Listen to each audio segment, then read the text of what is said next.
الله الرحمن الرحيم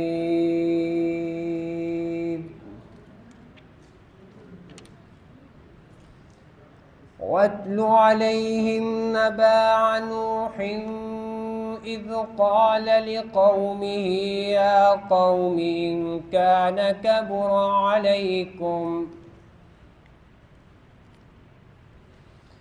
إن كان كبر عليكم مقامي وتذكري بآيات الله فعلى الله توكلت فأجمعوا أمركم وشركاءكم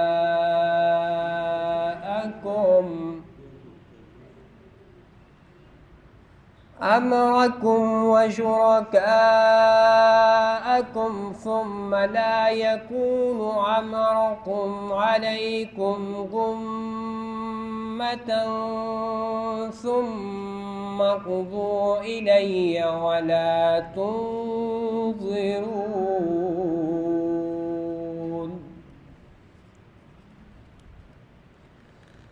فإن توليتم فما سألتكم من أجر إن أجري إلا على الله وأمرت أن أكون من المسلمين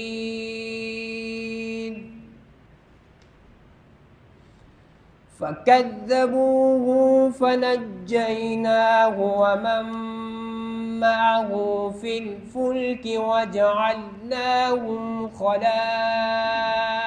وأغرقنا الذين كذبوا بآياتنا فانظر كيف كان عاقبة المنذرين ثم بعثنا من بعده رسلا إلا إلى قومهم فجاءوهم بالبينات فما كانوا ليؤمنوا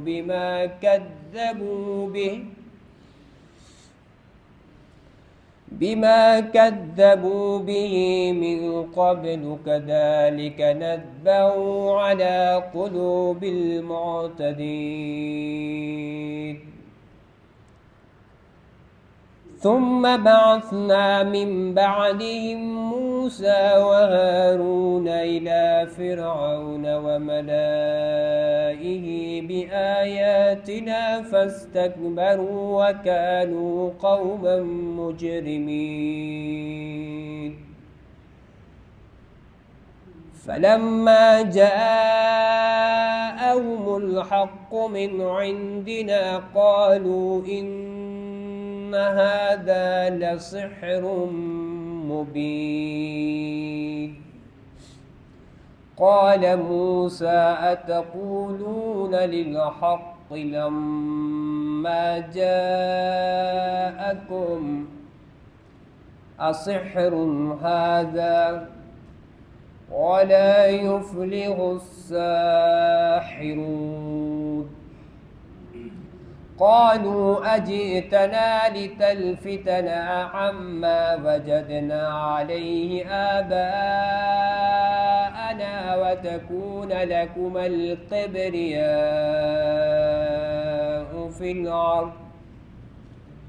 في الأرض وما نحن لكما بمؤمنين وقال فرعون ائتوني بكل ساحر عليم فلما جاء السحرة قال لهم موسى ألقوا ما أنتم ملقون فلما ألقوا قال موسى ما جئتم به السحر إن الله سيبطله إن الله لا يصلح عمل المفسدين ويحق الله الحق بكلماته ولو كره المجرمون۔ اللہ کے نام سے شروع کرتا ہوں جو بڑا مہربان نہایت رحم کرنے والا ہے۔ انہیں نوح کا قصہ سنا دیجئے جب انہوں نے اپنی قوم سے کہا، اے میری قوم، اگر میرا تمہارے درمیان رہنا اور اللہ کی آیات سنا کر تمہیں نصیحت کرنا تمہیں ناگوار گزرتا ہے تو میرا بھروسہ اللہ پر ہے، پس تم اپنے شریکوں کے ساتھ مل کر مضبوطی سے اپنا فیصلہ کر لو، پھر اس فیصلے کا کوئی پہلو تم پر پوشیدہ نہ رہے، پھر میرے ساتھ جو کچھ کرنا ہے کر گزرو اور مجھے مہلت بھی نہ دو۔ پس اگر تم نے منہ موڑ لیا تو میں نے تم سے کوئی معاوضہ نہیں مانگا، مگر میرا اجر تو صرف اللہ پر ہے، اور مجھے یہ حکم دیا گیا ہے کہ میں فرمانبرداروں میں شامل رہوں۔ مگر جب انہوں نے نوح علیہ السلام کی تکذیب کی تو ہم نے انہیں اور ان لوگوں کو جو ان کے ساتھ کشتی میں سوار تھے بچا لیا، اور انہیں زمین پر جانشین بنا دیا، اور ان سب کو غرق کر دیا جنہوں نے ہماری نشانیوں کو جھٹلایا تھا۔ پھر دیکھ لو جنہیں تنبیہ کی گئی تھی نہ ماننے پر ان کا کیا انجام ہوا۔ پھر نوح علیہ السلام کے بعد ہم نے بہت سے پیغمبروں کو اپنی اپنی قوم کی طرف بھیجا، پس وہ ان کے پاس کھلی نشانیاں لے کر آئے، مگر وہ جس چیز کی پہلے تکذیب کر چکے تھے اس پر ایمان لانے والے نہ تھے۔ اس طرح ہم حد سے تجاوز کرنے والوں کے دلوں پر مہر لگا دیتے ہیں۔ پھر ان کے بعد ہم نے موسیٰ اور ہارون کو اپنی نشانیوں کے ساتھ فرعون اور اس کے درباریوں کی طرف بھیجا، تو انہوں نے تکبر کیا اور وہ مجرم لوگ تھے۔ پھر جب ہمارے ہاں سے حق ان کے پاس آیا تو کہنے لگے بے شک یہ تو صرح جادو ہے۔ موسیٰ علیہ نبی علیہ السلام نے کہا جب حق تمہارے پاس آیا تو کیا اس کے بارے میں یہ کہتے ہو کیا یہ جادو ہے؟ جبکہ جادوگر تو کبھی فلاح نہیں پاتے۔ وہ کہنے لگے کیا تم ہمارے پاس اس لیے آئے ہو کہ ہمیں اس راستے سے پھیر دو جس پر ہم نے اپنے باپ دادا کو پایا ہے، اور ملک میں تم دونوں کی بالادستی قائم ہو جائے، اور ہم تو تم دونوں کی بات ماننے والے نہیں ہیں۔ اور فرعون نے کہا تم ماہر جادوگروں کو میرے پاس لے آؤ۔ جب جادوگر حاضر ہوئے تو موسیٰ علیہ نبی علیہ السلام ان سے کہا تمہیں جو کچھ ڈالنا ہے ڈالو۔ پس جب انہوں نے ڈالا تو موسیٰ علیہ نبی علیہ السلام نے کہا جو کچھ تم نے پیش کیا ہے وہ جادو ہے، اللہ یقیناً اسے نابود کر دے گا، بے شک اللہ مفسدوں کے کام نہیں سدھارتا، اور اللہ اپنے فیصلوں سے حق کو ثابت کر دکھاتا ہے، خواہ مجرموں کو ناگوار گزرے۔ فما آمن لموسى إلا ذرية من قومه على خوف من فرعون وملئهم أن يفتنهم وَإِنَّ فِرْعَوْنَ لَعَالٍ فِي الْأَرْضِ وَإِنَّهُ لَمِنَ الْمُسْرِفِينَ وَقَالَ مُوسَى يَا قَوْمِ إِن كُنتُمْ آمَنتُمْ بِاللَّهِ فَعَلَيْهِ تَوَكَّلُوا إِن كُنتُم مُّسْلِمِينَ فقالوا على الله توكلنا ربنا لا تجعلنا فتنة للقوم الظالمين ونجنا برحمتك من القوم الكافرين وأوحينا إلى موسى وأخيه أن تبوأ لقومكما بمصر بيوتا واجعلوا بيوتكم قبلة وأقيموا الصلاة وبشر المؤمنين. وقال موسى ربنا إنك آتيت فرعون وملأه زينة وأموالا في الحياة الدنيا ربنا ليضلوا عن سبيلك ربنا اطمس على أموالهم واشدد على قلوبهم فلا يؤمنوا حتى يروا العذاب الأليم. قال قد أجيبت دعوتكما فاستقيما ولا تتبعان سبيل الذين لا يعلمون. وجاوزنا ببني إسرائيل البحر فأتبعهم فرعون وجنوده بغيا وعدوا حتى إذا أدركه الغرق قال آمنت أنه لا إله إلا الذي آمنت به بنو إسرائيل وأنا من المسلمين. الآن وقد عصيت قبل وكنت من المفسدين.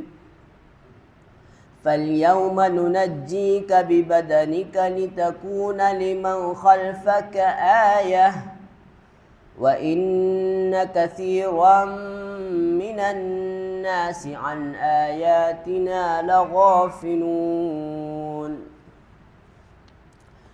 چنانچہ موسیٰ پر اپنی قوم کے چند افراد کے سوا کوئی ایمان نہ لایا، فرعون اور اس کے سرداروں کے خوف کی وجہ سے کہ کہیں وہ انہیں مصیبت سے دوچار نہ کر دے، کیونکہ ملک میں فرعون کی بالادستی تھی اور وہ حد سے بڑا ہوا تھا۔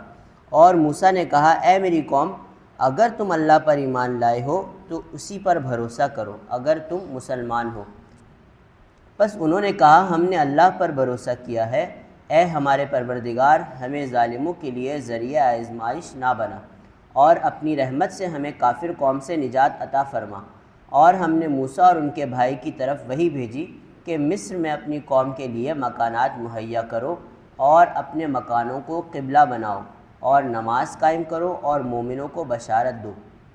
اور موسیٰ نے عرض کی اے ہمارے پروردگار تو نے فرعون اور اس کے درباریوں کو دنیاوی زندگی میں زینت بخشی اور دولت سے نوازا ہے، پروردگار کیا یہ اس لیے ہے کہ یہ لوگ دوسروں کو تیری راہ سے بھٹکائیں؟ پروردگار ان کی دولت کو برباد کر دے اور ان کے دلوں کو سخت کر دے تاکہ یہ لوگ دردناک عذاب کا سامنا کرنے تک ایمان نہ لائیں۔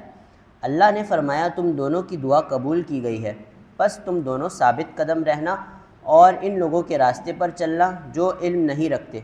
اور ہم نے بنی اسرائیل کو سمندر سے گزار دیا تو فرعون اور اس کے لشکر نے سرکشی اور زیادتی کرتے ہوئے ان کا تعاقب کیا، یہاں تک کہ جب فرعون غرق ہونے لگا تو کہنے لگا میں ایمان لے آیا کہ اس ذات کے سوا کوئی معبود نہیں جس پر بنی اسرائیل ایمان لائے، اور میں مسلمانوں میں سے ہو گیا ہوں۔ جواب ملا اب ایمان لاتا ہے جب تو پہلے نافرمانی کرتا رہا اور فسادیوں میں سے تھا، بس آج ہم تیری لاش کو بچائیں گے تاکہ تو بعد میں آنے والوں کے لیے عبرت کی نشانی بنے، اگرچہ بہت سے لوگ ہماری نشانیوں سے غافل رہتے ہیں۔ وَلَقَدْ بَوَّأْنَا بَنِي إِسْرَائِيلَ مُبَوَّأَ صِدْقٍ وَرَزَقْنَاهُم مِّنَ الطَّيِّبَاتِ فَمَا اخْتَلَفُوا حَتَّى جَاءَهُمُ الْعِلْمُ إِنَّ رَبَّكَ يَقْضِي بَيْنَهُمْ يَوْمَ الْقِيَامَةِ فِيمَا كَانُوا فِيهِ يَخْتَلِفُونَ فَإِن كُنتَ فِي شَكٍّ مِّمَّا ما أنزلنا إليك فاسأل الذين يقرؤون الكتاب من قبلك وَلَقَدْ جَاءَكَ الْحَقُّ مِنْ رَبِّكَ فَلَا تَكُونَنَّ مِنَ الْمُمْتَرِينَ وَلَا تَكُونَنَّ مِنَ الَّذِينَ كَذَّبُوا بِآيَاتِ اللَّهِ فَتَكُونَ مِنَ الْخَاسِرِينَ إِنَّ الَّذِينَ حَقَّتْ عَلَيْهِمْ كَلِمَةُ رَبِّكَ لَا يُؤْمِنُونَ وَلَوْ جَاءَتْهُمْ كُلُّ آيَةٍ حَتَّى يَرَوُا الْعَذَابَ الْأَلِيمَ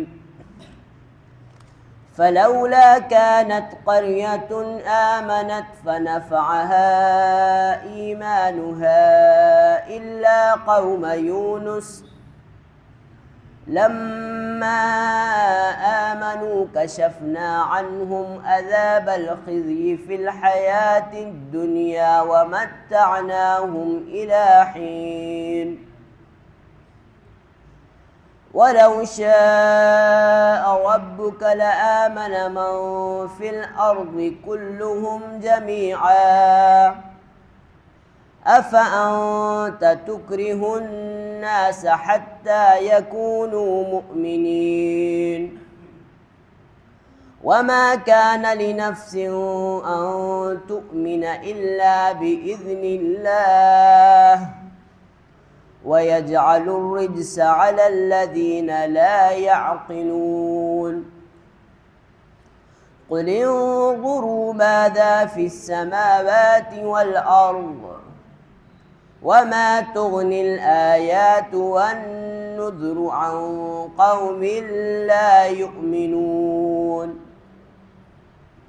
فهل ينتظرون إلا مثل أيام الذين خلوا من قبلهم قل فانتظروا إني معكم من المنتظرين ثم ننجي رسلنا والذين آمنوا كذلك حقا علينا ننجي المؤمنين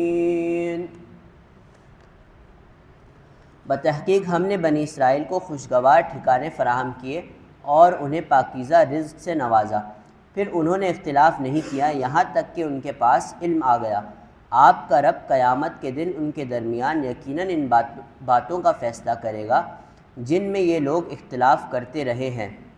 اگر آپ کو اس بات میں کوئی شبہ ہے جو ہم نے آپ پر نازل کی ہے تو ان لوگوں سے پوچھ لیں جو آپ سے پہلے کتاب پڑھ رہے ہیں، بتحقیق آپ کے رب کی طرف سے آپ کے پاس حق آ چکا ہے، لہٰذا آپ ہرگز شک کرنے والوں میں سے نہ ہوں اور ہرگز ان لوگوں میں سے نہ ہو جنہوں نے اللہ کی نشانیوں کی تکذیب کی، ورنہ آپ نقصان اٹھانے والوں میں سے ہوں گے۔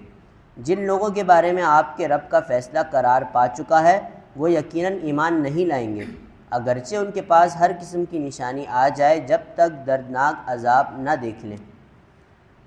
کیا کوئی بستی ایسی ہے کہ بروقت ایمان لائی ہو اور اس کا ایمان اس کے لیے سود مند ثابت ہوا ہو سوائے قوم یونس کے؟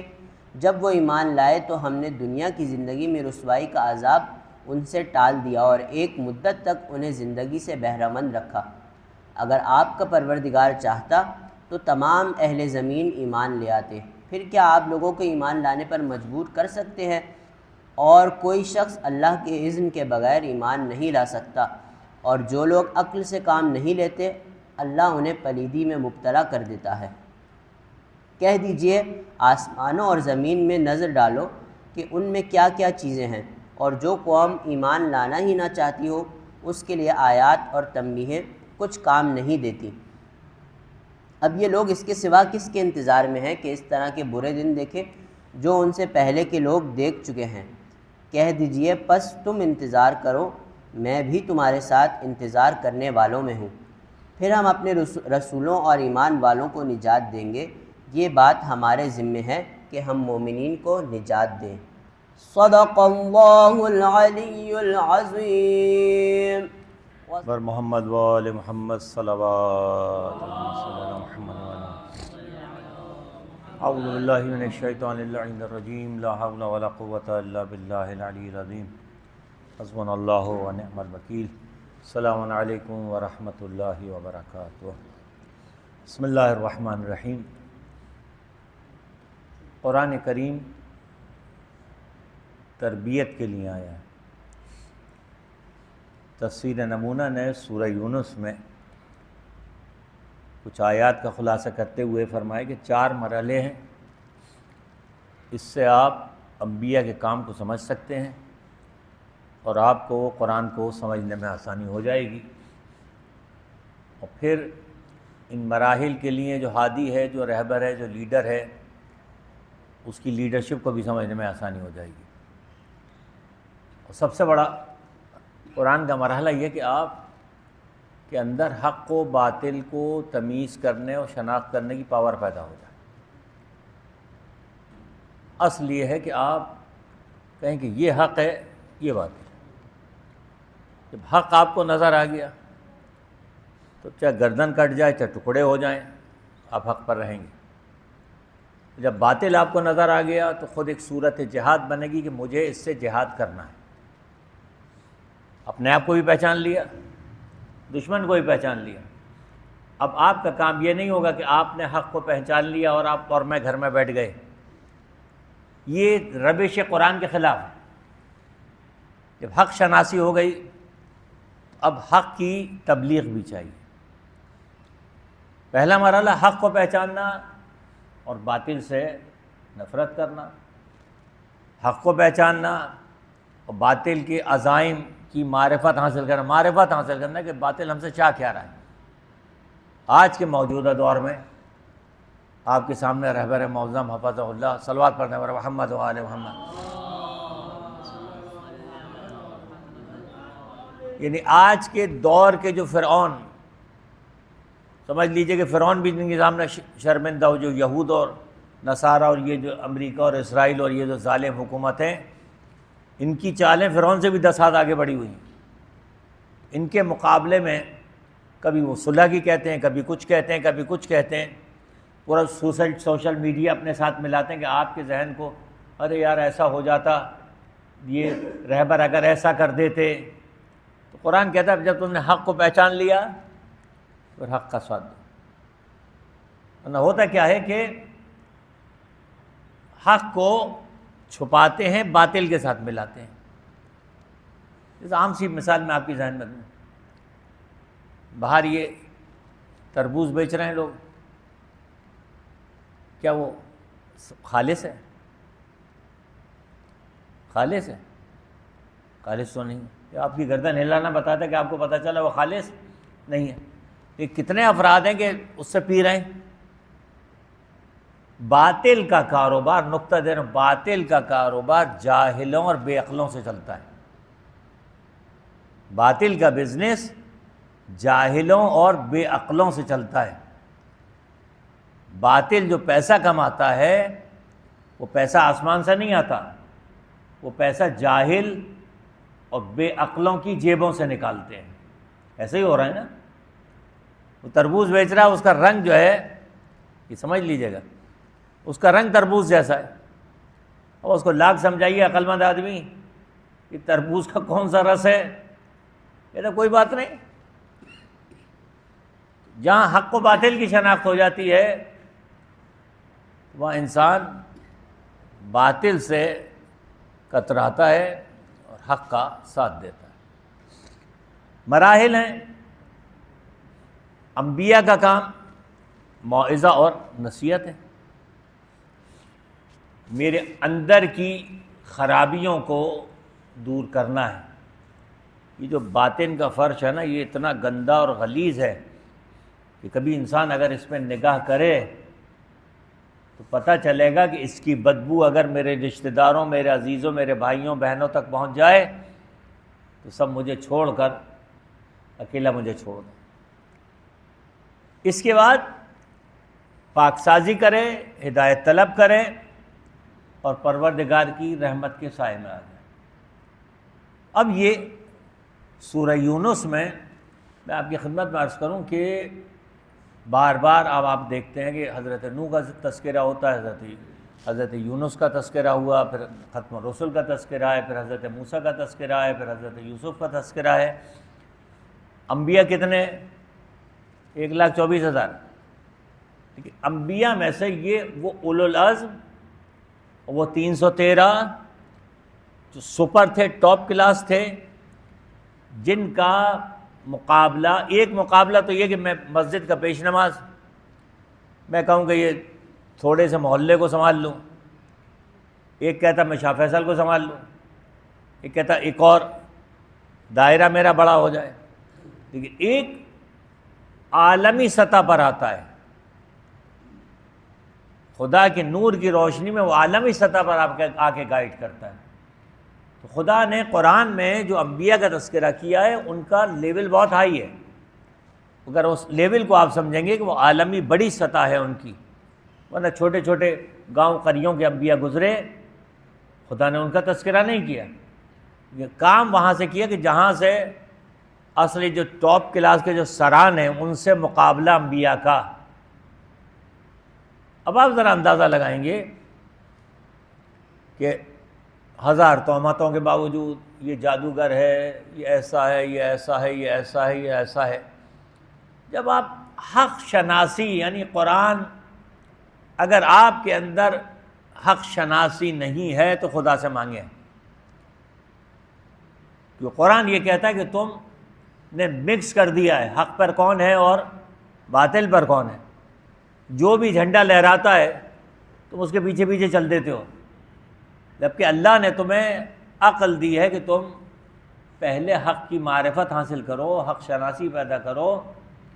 تو صرف مولا کائنات کا نام سن کے نعرہ حیدری لگانے والا مسئلہ نہیں ہے۔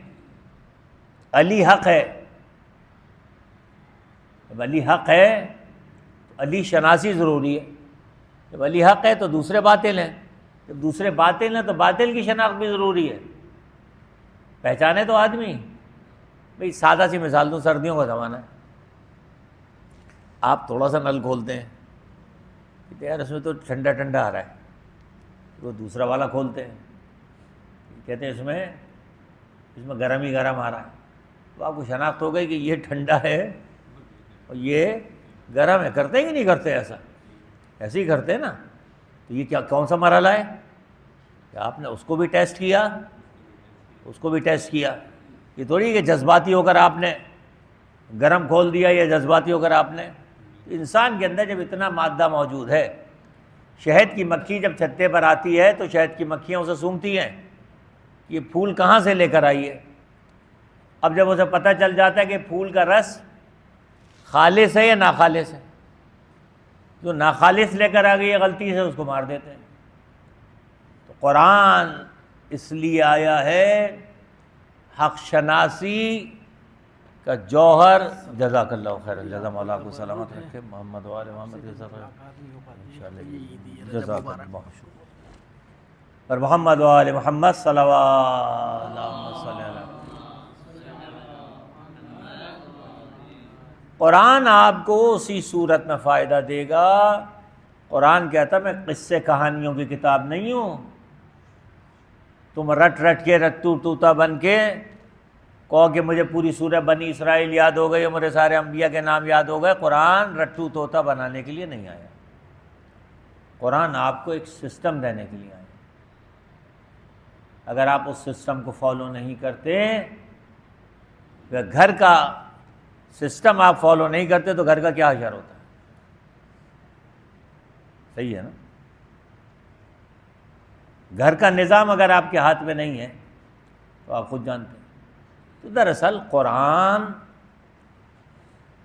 یہ کہتا ہے کہ ہم نے تو چاہا کہ انہیں اٹھائیں، ہم نے تو چاہا کہ انہیں بلندی پہ لے جائیں، کیونکہ ہم نے تمہیں بلندی کے لیے پیدا کیا ہے، لیکن اس نے اپنے لیے پستی کا انتخاب کر لیا۔ معاشرہ صرف اس حد تک نہیں ہوتا کہ میں اپنی نماز بچاؤں، اپنا روزہ بچاؤں، اپنا زکوٰۃ بچاؤں، اپنی خمس بچاؤں، اپنا معاملہ سیدھا، اپنا الو سیدھا کروں۔ معاشرہ آپ کے اندر ایک چارجنگ چاہتا، اٹھو، معاشرہ آپ کے اندر ایک جہاد کا اسپارک چاہتا ہے. اپنے آپ سے بھی جہاد کرو اور معاشرے کی خرابیاں بھی، کہ باہر گٹر ابل رہے ہوں اور بدبو ہو، آپ اپنے گھر میں لا کے اسپرے کر لیں، فائدہ جب تک آپ اس کو بند نہیں کریں گے. تو یہ مومن کا جہاد ہے کہ معاشرے میں ابلنے والے جو گٹر ہیں نا، کس عنوان سے گٹر نہیں، یہ جو چلتے پھرتے گٹر ہیں، کوئی بال کھولے گھوم رہی ہے، کوئی بیہودہ گھوم رہا ہے، کوئی نشے میں پڑا ہوا، کوئی چرس میں پڑا ہوا، کوئی آئس میں پڑا ہوا، یہ معاشرے کے گٹر ہیں. یہ وہ گندے گٹر ہیں، یہ خود بھی گندے اور دوسرے کو بھی گندا کریں. بس عزیزو، اب ہم یہاں سے ہماری آیت نمبر، اب آپ دیکھتے جائیں گے جب آپ کی نظر میں ایک صلوات پڑھ دیں ہمارے محمد و آل محمد.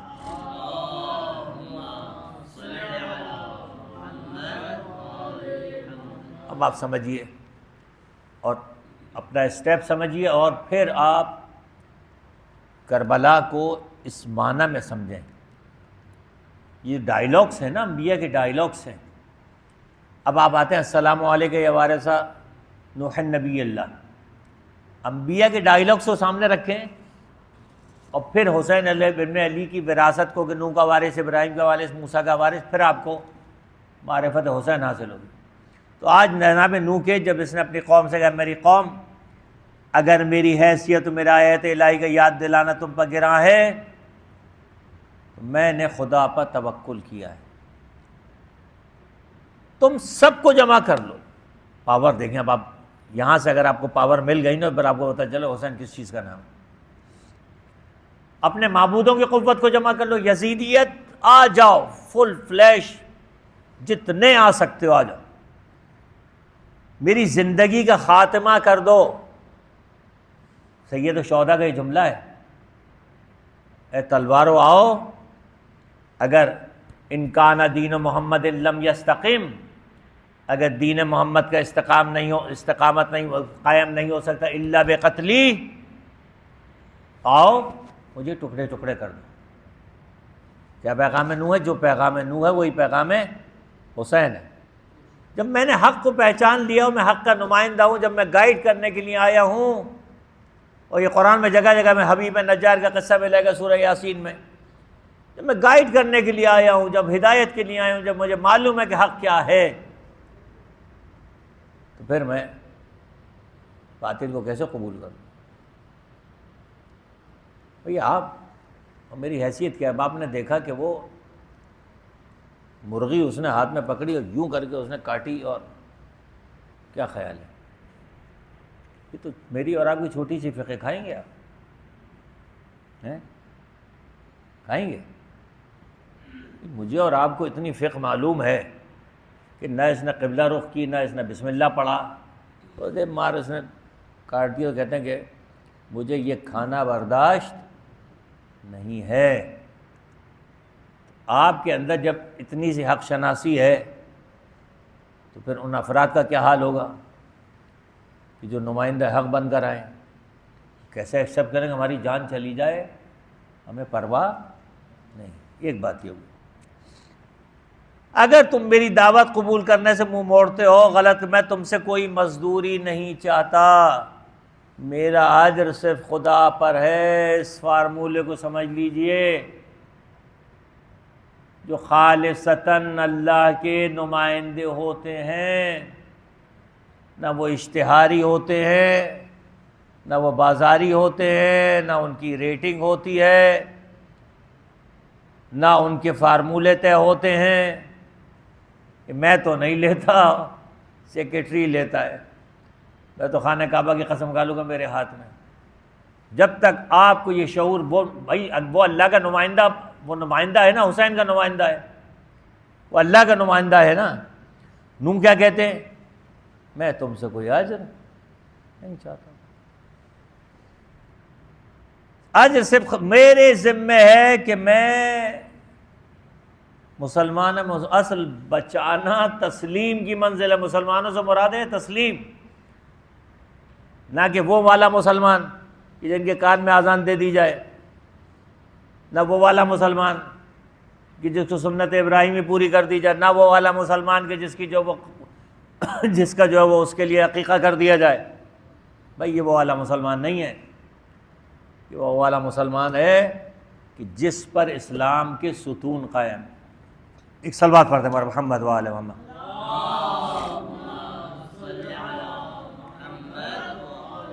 اب دیکھیے انہوں نے انکار کیا اور ہم نے سونے جاتے دی۔ ان الحسین سفینۃ النجاہ مصباح، میرے اہل بیت کی مثال سفینہ نوح جیسی ہے۔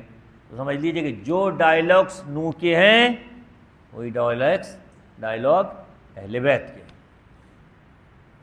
کہا کہ ٹھیک ہے جو تمہارا دل چاہے تم کرو۔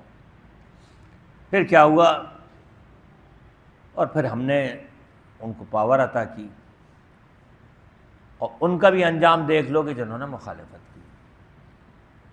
اب دیکھیے پھر ہم نے نوح کے بعد کچھ رسول قوم کی طرف بھیجے، لیکن پھر وہ ایمان نہیں، ان کچھ رسولوں کا ذکر نہیں کیا۔ تھوڑی کر کے تبلیغ کا سلسلہ جاری و ساری ہے، ہدایت کا سلسلہ جاری و ساری ہے، بزر بج رہی ہے، یہ نہیں کہ خدا نے چھوڑ دیا ہو۔ نوح کے بعد بقیہ انبیاء کا ذکر نہیں کیا۔ نوح نے ایک ٹاپ کا کام کیا ہے، اس کے کام کو ہم نے ہائی لائٹ کیا ہے۔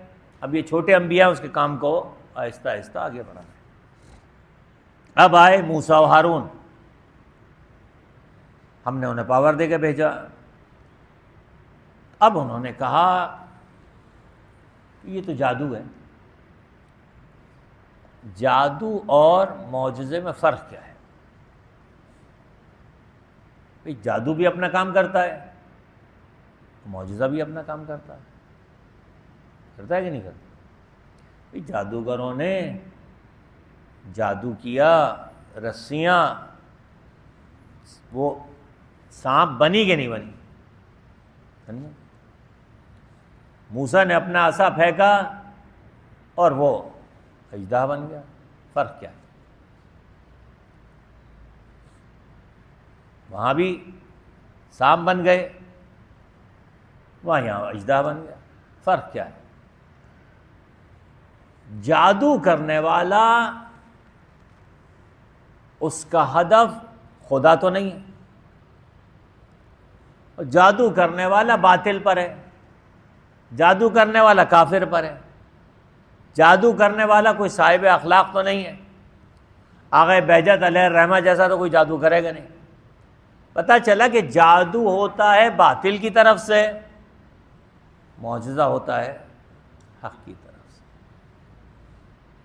کام برابر نظر آتے ہیں، لیکن شناخت یہ ہو کہ یہ باطل کام کر رہا ہے اور جو معجزہ ہے یہ حق کام کر رہا ہے۔ خدا کہتا ہے کہ پھر ہم نے، موسیٰ کہتے ہیں کہ کیا اس حق کو تم جادو شمار کرتے ہو؟ حالانکہ جادوگر تو کامیاب نہیں ہوں گے، یعنی جادوگر کیا ہیں؟ باطل۔ پھر دوسرا فارمولہ استعمال کیا، کہا کہ ہم جو آباء و اجداد کے، اب پہلے تو جادوگر کہہ دیا، اس جادوگر کہنے سے یہ ہو کہ اس کا معاشرتی اسٹیٹس خراب ہو، یہ بھی جادوگر ہے وہ بھی جادوگر ہے، فرق کیا ہے؟ کہ تو نے بھی کہیں سے سیکھ لیا، انہوں نے بھی کہیں سے سیکھ لیا، تو پہلے تو اس کا اسٹیٹس خراب کریں نا۔ معاشرے میں ایک فارمولہ ہے باطل کا کہ اس کا پہلے اسٹیٹس خراب کرو، منفی پروپیگنڈا کرو، اس کا میڈیا ٹرائل کرو، اس کو بدنام کرو تاکہ کوئی اس کی بات سننے والا نہ ہو۔ ٹھیک ہے، اب کہا کہ ہمارا اجداد یہ تم چاہتے ہو کہ ہماری حکومت، ہم تو تم دونوں بھی ایمان نہیں لائیں گے۔ اب فرعون کے دماغ میں تو وہی باطل پر ہے نا، تو جو باطل پر ہے کہا کہ سارے جادوگروں کو لے آؤ۔ تو پھر جب حق کی پاور ہوتی ہے کہ جو تم کچھ کر سکتے ہو وہ کر لو۔ ان کا آخری حربہ انہوں نے استعمال کیا، تو خدا کہتا ہے کہ جب انہوں نے جادو کے اسباب ڈالے، موسیٰ نے جو کچھ تم لائے ہو وہ جادو ہے جسے خدا جلدی باطل کر دے گا، کیونکہ خدا فساد کرنے والوں کے عمل کی اصلاح نہیں، یعنی یہ فاسد ہیں، جو بھی جادو کرتا ہے وہ فاسد ہے، اس کا عمل باطل ہے۔ ایک صلوات پڑھنے پر محمد و آل محمد. اور وہ حق کو اپنے وعدے سے، اللہ نے صاحبان حق سے وعدہ کیا ہے کہ انہیں غالب کر کے رہے گا. اب غلبہ یہ تھوڑی ہوتا ہے، غلبے کی ایک صورت یہ کہ بظاہر سر کٹ جائے لیکن غالب. بظاہر نوح نہیں ہے لیکن نوح کا مشن تو ہے. عیسیٰ بظاہر نہیں ہے، عیسیٰ کا مشن تو ہے. موسیٰ نہیں ہے، موسیٰ کا مشن تو ہے. حسین ابن علی نہیں ہے، مشن تو ہے. یہ جو مشن آپ اپنے آپ کو جھنجھوڑیے اور دیکھیے کہ معاشرے میں میری ذمہ داری کیا ہے. صرف آپ کی ادنا ذمہ داری تو یہ ہے کہ آپ اپنے بچوں کو روٹی کپڑا مکان فراہم کر دیں. یہ ادنا ہے، اس کا کوئی اعلیٰ بھی ہے؟ اس کا کوئی اعلیٰ بھی ہے؟ یہ تو ادنا ہے. یہ تو چڑیا بھی اپنے بچوں کو کھلا دیتی ہے، کبوتر بھی اپنے بچوں کو پروں کے نیچے رکھ دیتا ہے، وہ تو مرغی بھی انڈے دے دیتی ہے. تو کچھ انسانی تقاضے ہیں معاشرے کے لیے. کہتے ہیں ہاں یہ قرآن تمہیں بلند کرے گا، تمہاری سوچ کا معیار بلند کرے گا. یہ جن مسائل میں پھنسے ہوئے ہو نا، میں اکثر یہ مثال دیتا ہوں کہ ابھی آپ اس مسجد میں بیٹھیں، وہ والا حصہ آپ کو نظر نہیں آ رہا، یہ والا حصہ آپ کو نظر نہیں آ رہا. ٹھیک ہے، ذرا آپ ایک ایروپلین میں آ جائیے تو آپ کو پورا شاہ فیصل نظر آئے گا کہ نہیں آئے گا؟ جب آپ کا معیار اور اسٹینڈرڈ بڑھتا ہے، کہتے ہیں یار یہ تو میرے سامنے چھوٹی سی چیز رہ گئی. اب تو یہ مسجد اتنی سی نظر آئی، جس مسجد میں میں پھڈے اور جھگڑے کرتا تھا اور نمازی کشتی کرتے تھے، یہ تو ایک چھوٹی سی مسجد ہے. معیار جب بڑھ جاتا ہے تو وہ مسائل کے جو بہت بڑے بڑے نظر آ رہے ہیں وہ چھوٹے چھوٹے ہو جاتے ہیں. تو سیدہ زہرا کے لیے میرا آپ کا مسئلہ یہ کہ مجھے روٹی کھانے کو وقت پر ملے، گرم گرم روٹی ملے. سیدہ زہرا کا معیار کیا ہے؟ سیدہ کے ہاتھ کی پکی ہوئی روٹی سائلوں کو دے دو، مانگنے والوں کو دے دو، خود بھوکے رہو. یہ معیار انسانیت. چلے آگے تک جلدی سے ختم کریں.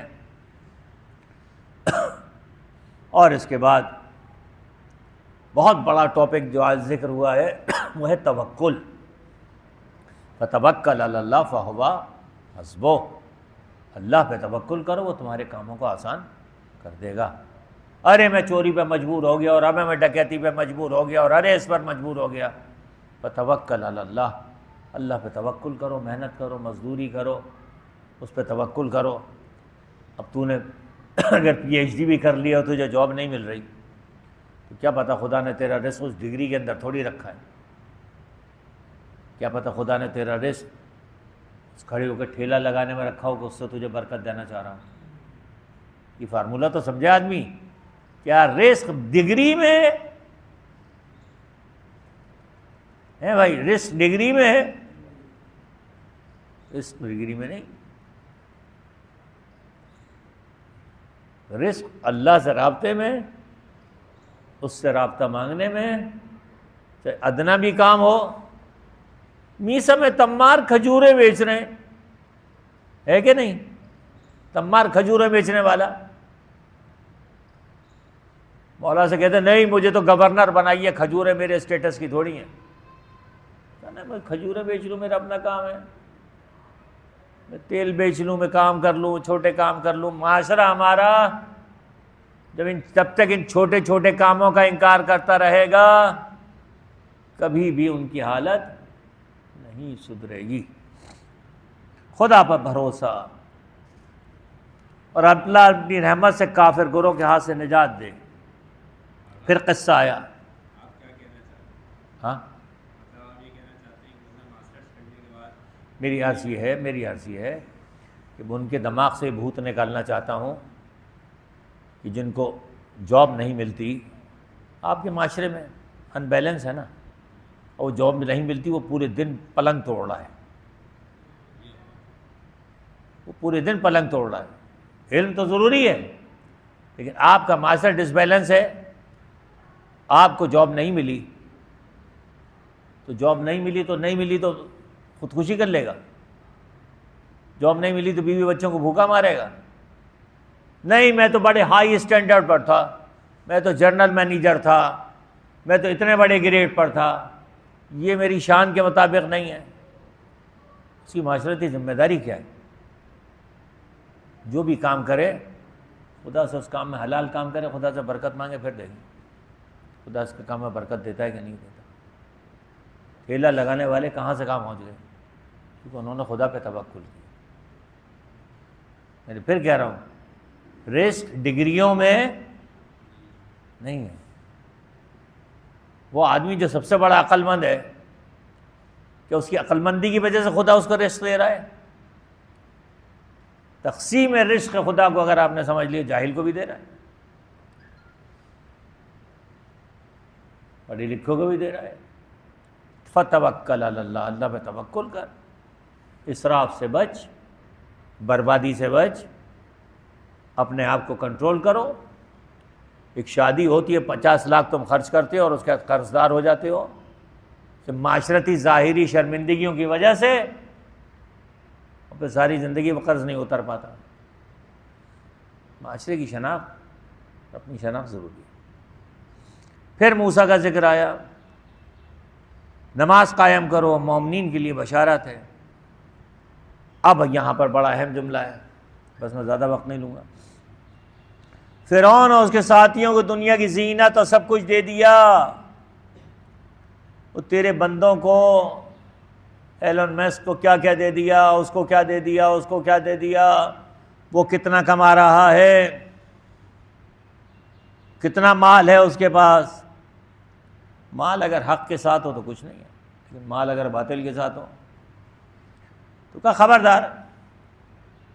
فرمایا کہ ان کے اموال کو نابود کر دے، دلوں کو سخت کر دے، کیونکہ جب تک یہ دردناک عذاب نہیں دیکھیں گے ایمان نہیں لائیں گے۔ آج امریکہ کا سارا غرور، ساری ان کی کر و فر، ان کے ڈالر، ان کی پاور، تو یہ کسی مومن کو متاثر نہ کرے گا۔ دیکھو وہ باطل پہ ہوتے ہوئے کتنی عیش عیاشی کر رہے ہیں۔ تمہیں حق شناس ہونا چاہیے کہ استقامت کرو اور جاہلوں کے راستے کی پیروی نہ کرو۔ بنی اسرائیل کو دریائے نیل پار کروا دیا، ہم نے بتا دیا، فرعون کی لاش کو رکھ کر بتا دیا، اور بنی اسرائیل کو پاکیزہ رزق دیا، لیکن ان کے اپنے اختلاف نے ان کو برباد کر دیا۔ آگے چلے، قوم یونس جب ایمان لے آئی، توبہ کر لی، یہ سن لے جہاں جہاں آواز جاتی ہے، اس وقت ہمیں اشد ضرورت ہے توبہ نصوح۔ ہم جس کچھوے کے خول میں بند ہیں، وہ سمجھتے ہیں کہ ہم پر کوئی چیز اثر نہیں کرے گی۔ چیز ہے معاشرے کو توبہ کی۔ الانسان والا نفسی بصیرہ، معاشرہ جب گناہوں میں، زنا میں، شراب میں، عیش میں، عیاشی میں، مکس گیدرنگوں میں، جب تک توبہ نہیں کرو گے، ایک عذاب ہوتا ہے کہ آسمان سے پتھر نازل ہوتے ہیں، ایک عذاب یہ ہوتا ہے آپس کے اتنے اختلاف ہو جاتے ہیں کہ بھائی بھائی کی شکل دیکھنا گوارا نہیں کرتا۔ کہ میں اپنی کھلی آنکھوں سے دیکھ رہا ہوں، بھائی بھائی کی شکل دیکھنا، اس کی میت میں نہیں جاتا، باپ کو دفن کرنے نہیں جاتا، ماں کو دفن کرنے نہیں جاتا۔ یہ عذاب نہیں ہے؟ جدید دور ہوتے ہوئے وہ فون کرنے پر تک راضی نہیں ہے، کہتا میرا اسے کیا تعلق۔ یہ عذاب الہی۔ قوم یونس نے توبہ کی، خدا نے ان کے حالات کو بدل دیا۔ اللہ کے پاس جبر نہیں، اگر اللہ ڈنڈا برسا رہا ہوتا تو پھر ایک بھی آدمی بچ کے آ جاتا۔ اللہ نے ایک اختیار دیا ہے، سمجھنے والا۔ اور اس میں یاد رکھیے، توفیق، مدد اور ہدایت اللہ سے طلب کریں۔ خود آدمی اکیلے طور پر کہ مجھے توفیق دے، اہل بیت کا سہارا عطا کر، ان کے صدقے میں میرے گناہوں کو معاف کر، تو ہدایت کا راستہ کھلتا ہے۔ اس کے بعد میں پوری طرح اپنا رخ دین کی طرف کروں۔ آج ہم نے اپنے دین کو آدھا تیتر آدھا بٹیر بنایا ہوا ہے، اور جان لو وَلَا تَدْعُ مِن دُونِ اللَّهِ مَا لَا يَنفَعُكَ وَلَا يَضُرُّكَ،